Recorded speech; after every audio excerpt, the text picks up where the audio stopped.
Hey everyone, if you're a fan of the show, please head over to mikeyop.com and click the subscribe button. It's the best way to support us, and it's free. That's MIKEYOPP.com. Thanks! Hi, I'm Mike Oppenheim, and you're listening to Coffin Talk, Exit Interviews with the Living, a weekly podcast that explores how our views on death affect the way we live our life. With me today is a very close friend, Carmanlita. Carmanlita, how you doing? I'm doing good. How are you? I'm feeling really good, actually. It's a good little Wednesday afternoon here, and we have our little time carved out. And I'm excited to hear your opinions on this subject because we talk multiple times a week, but I don't think we've ever talked directly about this subject. Right. We've probably talked about it a little bit, but not a whole long, in-depth kind of thing. I'm a little bit nervous, though. That's okay. Everyone is, and it goes away probably by the 6-minute mark is my guess. But I'll start with a softball easy question that I ask everyone. If you could you just give us your age, where you consider that you grew up, and then what generation you think you belong to? And any answers are fine. All right, because I never reveal my age, but I would say that I identify with Generation X. But I really think I have I think I'm a mixture of all of them, actually, because my kids are Z and Y or whatever it is, or millennials. So then I have their parts are in there too. And then my parents, they would have been like traditionalists. So I have all of their stuff in there too. And then I'm really actually born on the end of baby boomer. So that tells you that. And then I'm from Detroit, Michigan, but I've been in Arizona or the Phoenix, Arizona area for about, 27 years. Awesome. Very cool. And I think because you brought up family, I'm going to go into questions kind of about family. So I'm going to start with, were you raised with a traditional religion or anything like that? Yes, my family and we went to a Christian Methodist church basically every Sunday. My grandmother was on several of the boards and just all of that. Both of my grandparents were. My mom taught Sunday school. I was active in church most of my life while that was going on at the same time, I was going to Catholic private school from 3rd grade all the way through high school. So I got a dabble of that there too. And then I had a major life event happen when I was about 17 years old, and that took me on this quest to find out who was God and all of that kind of stuff. And I think I have a pretty unique perspective on that.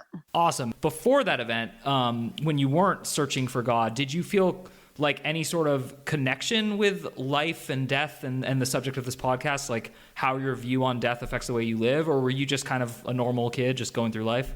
I feel like I was just kind of a normal person going through life, but I always had this question in my head, like, if God could create anything, why would he create this? So that always was very, very interesting to me. So as you were going through these two different branches of religion, at least to me, there are two different ones, Catholicism and then Christianity, or the Methodists, I think you said. Were you at all like interested in the religious side of religion, like pursuing it, going on and doing something with it, or was it just always like on the side? No, actually, to tell you the truth, I actually did at one time feel like I had a calling for ministry, and I always wanted to go to ministerial school, but the school that I wanted to go to, it just didn't work out with the things that were happening in my life because I was starting my family and I got married and all this other kind of stuff was going on in that direction. So I took a whole different path. And then I did end up being a chaplain at my church for like 10 years or something like that. And I do have a minister's license. So Very cool. And I know that you have a minister's license. Why? Because Because I got to have the pleasure to marry you and your beautiful wife. that's right. Who's the producer of this podcast? She's super awesome. I was hoping that would come up just because it's fun to give you that. It was great. It was such a pleasure. And so I bring this up because I actually only knew that you had that. I didn't know why you got it and that it was part of your actual interest. So like I said, there are things I'm going to discover about you, a lot of things, I'm sure. And so as I just learned that side of you, I'm curious, still going to your childhood, before this event at 17, did you, was there anyone close to you who passed away? Like, what's the first time you remember really thinking about death specifically? Not religion, just death. I mean, because my family was so active at the church, they would serve at different funeral services all the time and stuff like that. So I was kind of used to that aspect of it. But as far as someone passing, I just remember a really dear friend that I've known since, a long, long time, many, many, many, many, many years. And her grandmother, who was her heart and soul, And it's really interesting that I never actually met her grandmother that I can think of, or maybe I met her once or twice. Anyway, I digress. Her grandmother passed, and I, of course, went to, at that time, I went to the funeral to support her. And I just remember leaving there, and she was so incredibly sad. I just never seen any people be in that big of a group be so incredibly sad. And I remember when the day was over, I went straight over to my grandparents' house, and I begged them to never die, which was really, and I just remember that, knowing that I was going to be on this podcast, and I remember that experience, but I have a vastly different view of it since that time. But I think I was probably 20 I don't know, was I in my 20s? I don't know. Yeah, or maybe I was younger than that. I don't know. I can't really remember. I'm not good with timelines like that. Yeah. That's okay. What I'm more curious about is because I know you now, and I met you, I think 3, maybe 4 years ago, and you're not a person who seems in any way flummoxed or bothered by death. I mean, the subject seems not like a hobby of yours at all, but just that it doesn't really affect you. And so that story you told, it clearly affected you to see someone else affected by it. Do you remember the first time either the thought about death or an actual death affected you personally? I remember my sister and I have one sister, we had a dog, and the dog died. I remember that. And, maybe, dozen fish or so, those kind of things. But I can't really remember any death that really impacted me until my grandmother passed. And do you feel comfortable talking about that a little bit? Sure. Just kind of how did it affect you or why? And again, you can speak from your current perspective, however you want to answer it, but just I'm trying to get that. Yeah. I got you. Well, at the time I was devastated. It's so odd that even though it's permanent, you don't really know it's permanent until you experience the permanentness of it. And I remember the day my family was very involved with her care, with all the hospital staff, which was extremely phenomenal. And this was years and years and years ago.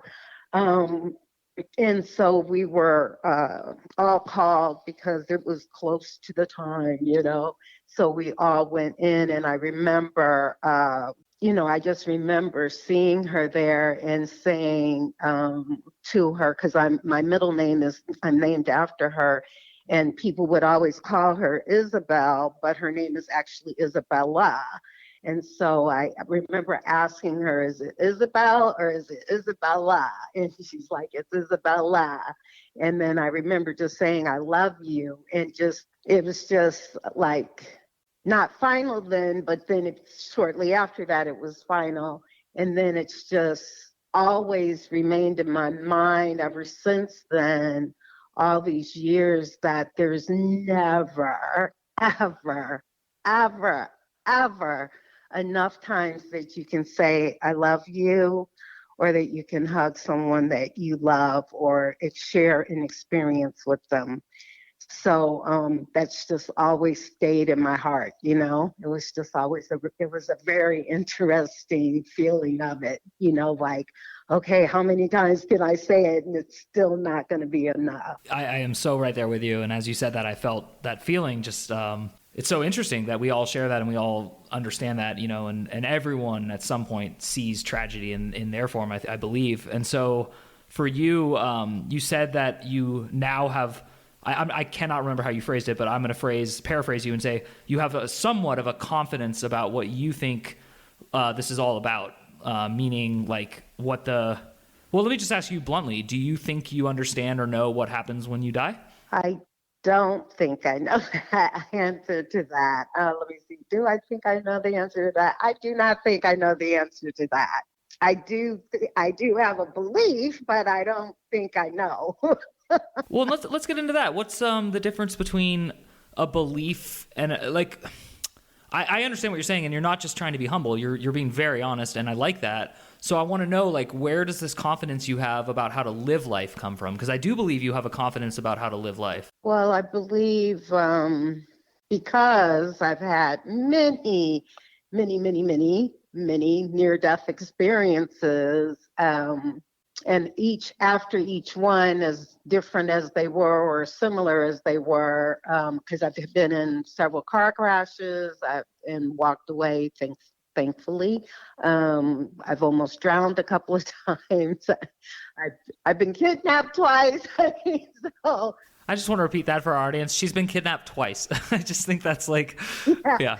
Anyway, I just think after each time something happened, and they were all throughout various stages of my life, it just hit me at different points, but each point was always take life deeper, take the meaning of life deeper, ponder the meaning of life more, try to get the, you know, quote unquote, best out of life as much as you can.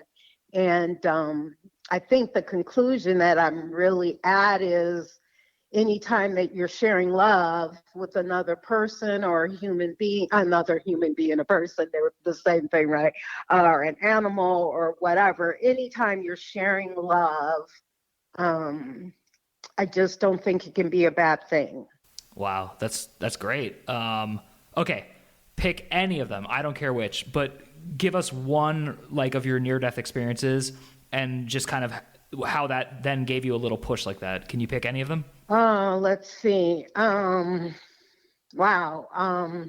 Or maybe like what was the earliest, maybe, if that's easy? The earliest probably would have been the first time that I almost drowned. And I hadn't been swimming in a really long time. Don't really know how to swim all that well, but hadn't been in a really long time. I was probably a teenager, like 13 or so, and totally forgot the pool rules and just ran and jumped, you know, cannonball jumped into 10 feet of water. And I just can remember my aunt and uncle that had taken us, and I remember my aunt just screaming, "Carm's in the pool, Carm's in the pool."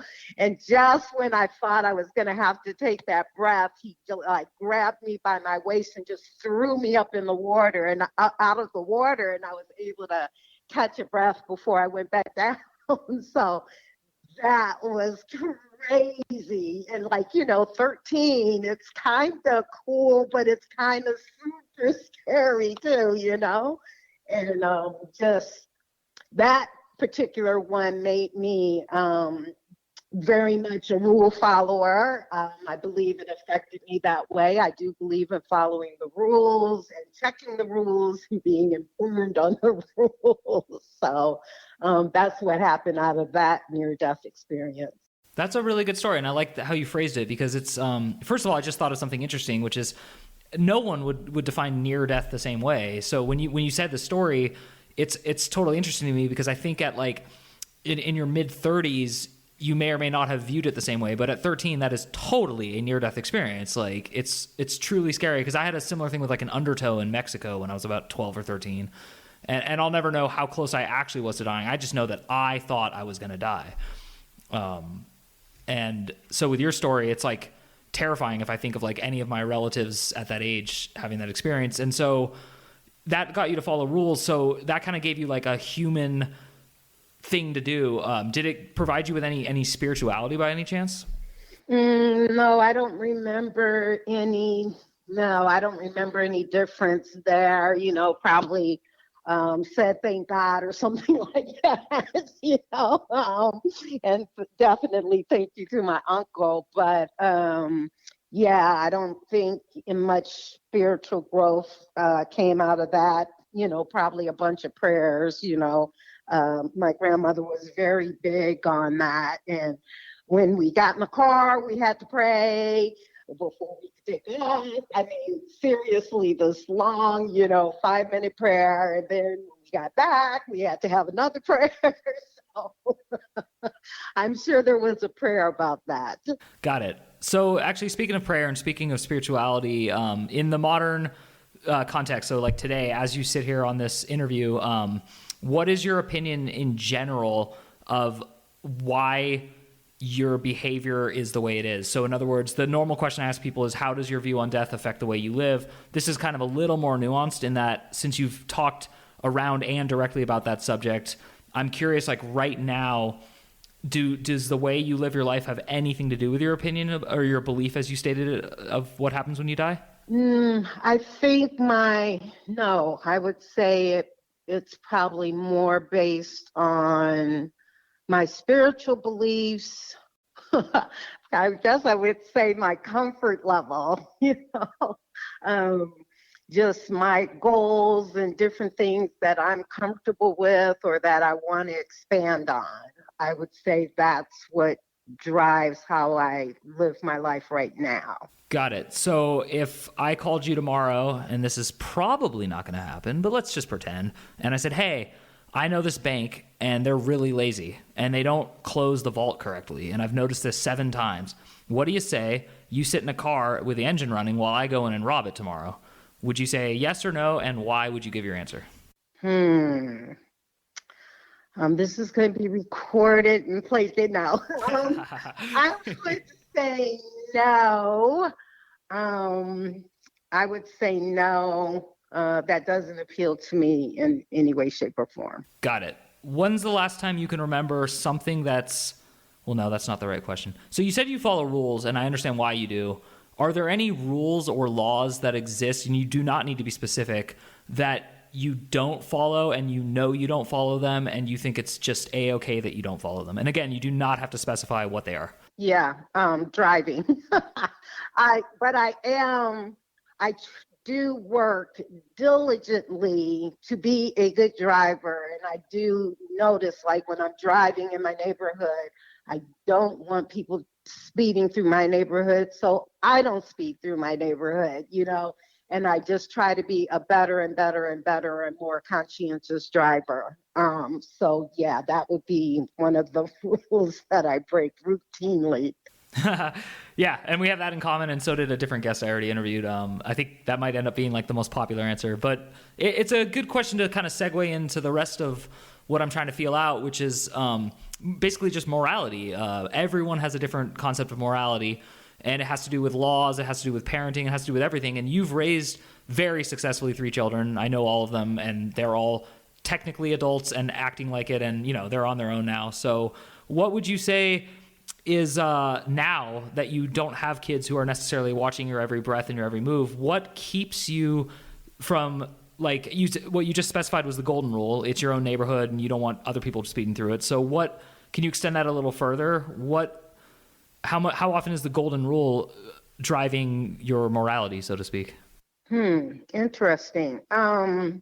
Well, actually, it's really interesting that you would bring up my kids, because I do have 3, a daughter Stephanie and a daughter Jessica and my son James. And It's funny, they get into a competition about who's my favorite. And truly, truly, truly, I do not have a favorite. They're each my favorite for the thing that they're my favorite for.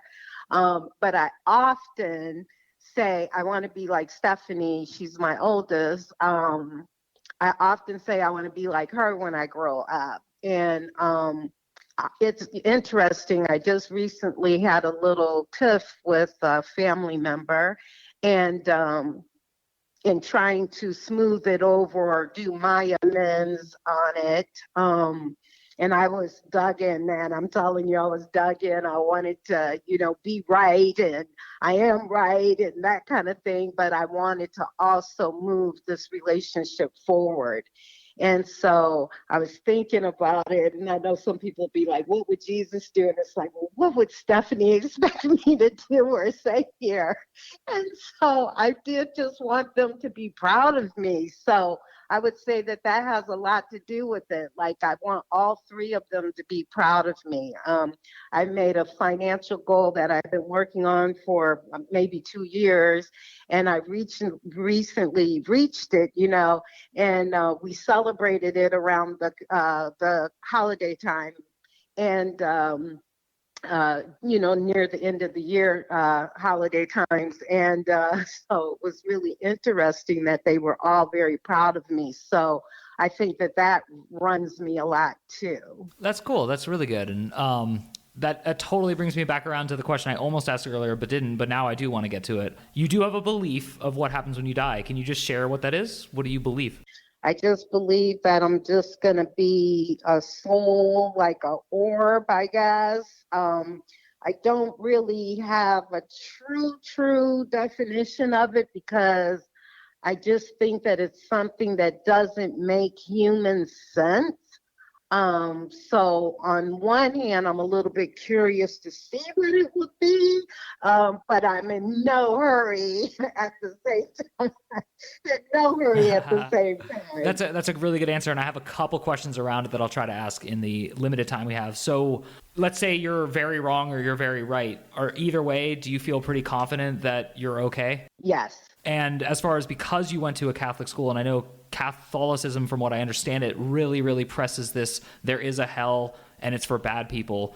Do you still to this day, or did you ever believe that there's like a bad punishment for behavior on earth? That just never made sense to me. And as I've grown older and had life experiences, what I believe is that you can create your heaven on earth.